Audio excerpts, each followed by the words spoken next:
আসসালামু আলাইকুম ভিউয়ার্স, কেমন আছেন সবাই? আশা করি সবাই ভালো আছেন। টেক ফোকাস চ্যানেলে আপনাদেরকে স্বাগত। আজকের ভিডিওতে আমি দেখাবো কম্পিউটারে অনেক কিছু কিভাবে একসাথে কপি করে একসাথে পেস্ট করা যায়। পুরো ভিডিও জুড়ে আমি আছি আইনাল।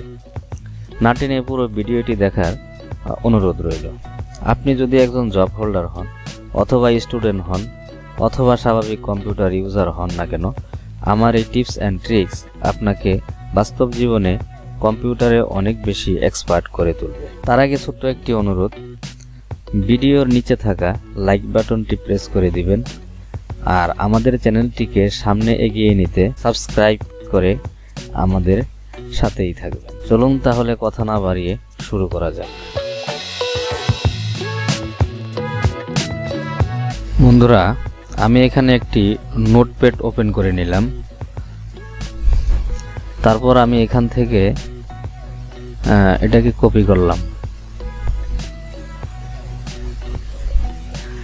তারপর আবার আমার প্রয়োজন হলো আমি আবার এখান থেকে কপি করলাম।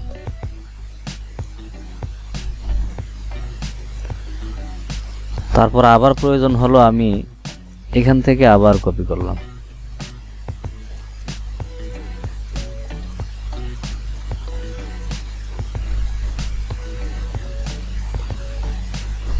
আবার এখান থেকে একটু কপি করি।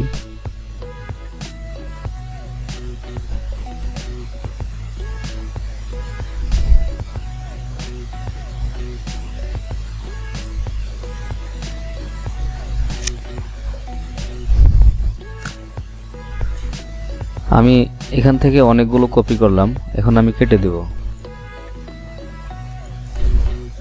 তারপর আমি এখান থেকে একটি টেক্সট ডকুমেন্ট ক্রিয়েট করব। ওপেন করলাম।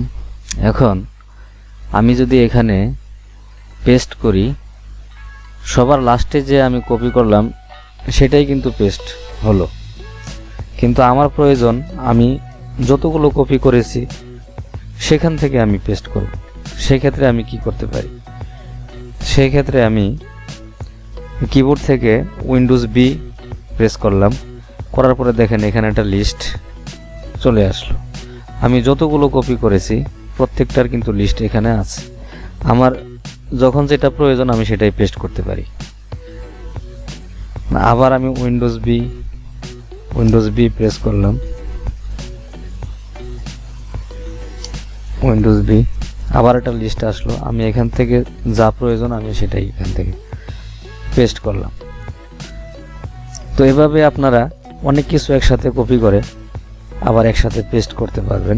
এটাই ছিল ছোট্ট একটি টিপস। ধন্যবাদ সবাইকে।